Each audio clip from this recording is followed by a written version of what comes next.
Hi everyone, my name is Katie Smith. I am a 7th grade math teacher in one of the largest middle schools in the state of Ohio. I love working with this age because it is the perfect age to help them understand the importance of math in the real world.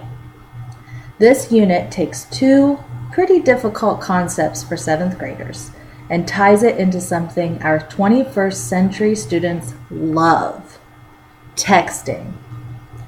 We'll get started here. The first thing I want to show you is my lesson plan overview. Below in the sub pages, there are 3 lesson plans, only one showing up, but there are 3 lesson plans that I will go over with my students. The entire unit will take 1.5 to 2 weeks to complete. This gives students the background knowledge they need to be successful in the project that I really want them to do. I teach 80-minute block periods, so each day is a new concept. The first concept that we're covering is proportions, what they mean, how you use them, and really get familiar with them. The second lesson will introduce probability. Make sure they're understanding that. The third lesson we'll go through the PowerPoint that I put together and go through the expectations of the project. Then students will get together. I will step back from the educator role to more of the facilitator role, and the kids will take the lead in the project. They'll have to do presentations, a Google document, evaluation of their peers on how well their peers participated, just to keep people honest. All right, let's go to lesson 1. All right, lesson 1, I've got the objectives for the Common Core Standards for Ohio that we'll cover in it. Students always start with a warm-up. That way it gets them thinking in the right direction, really opens up their mind to go through the lessons for probability. So I've got a word problem there that they're going to struggle through because it's an introduction. So they'll struggle through that a little bit, and then we'll go over it before I let them go through their stations. Station 1 is one word problem all the way to station 6. This will take about 15 minutes so that there's enough time for transitions and rotation time. I always put in a listening or anchor activity. This will help my students that are more advanced to not be held back. It'll give them something that after they're done with their stations, they can go ahead and move on if they understand the concept. And the guided practice is for that reason. Once they finish the guided practice, they'll work on their homework page. And the homework page is just a few problems for them to just work through and become very familiar with the topic. All right, so lesson 2. This will be the next day. As you can see, lesson 2 has a very similar layout of lesson 1, only it's over probability.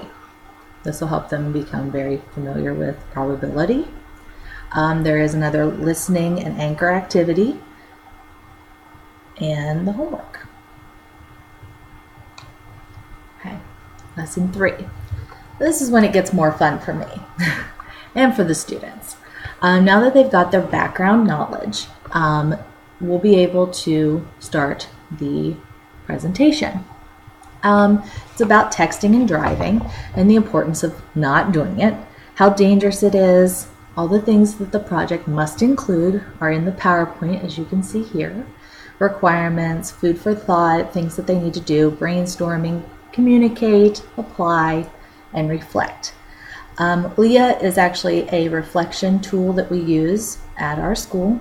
What did you learn for the L? What was interesting for the I? And how does it apply for A?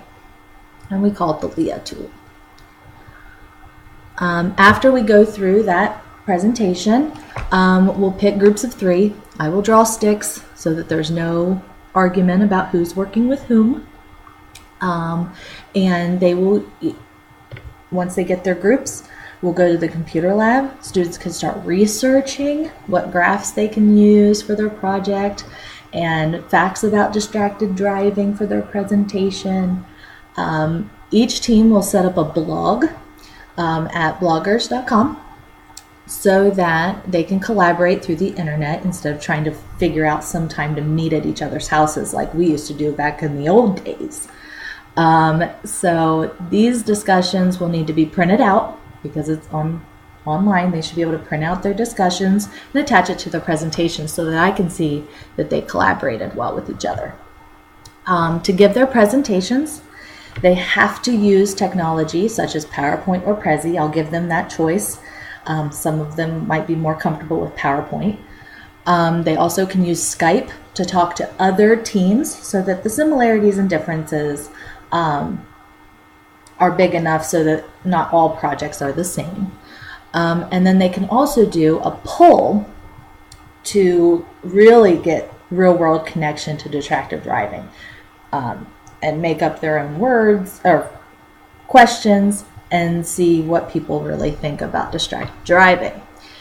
After they give their presentations, they'll do a peer evaluation about how well their group collaborated, which teammate, and then they'll actually submit which teammate they are talking about and do it for each student on their team. That just makes it easier for me to go through the rubric and grade. All right, so let's go back up to the top here, and we'll go to the rubric.